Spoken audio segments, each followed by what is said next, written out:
Yo, what's up guys, welcome back to the channel, and today I'm going to show you how to use the Tradingview API for automated trading. Alright, this is going to be a quick video. We're not going to waste too much time on this one at all.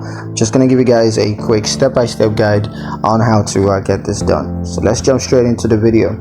Now the first step is going to be to access the API documentations. Now to access the API documentation, just click on the API button that's on the Tradingview dashboard.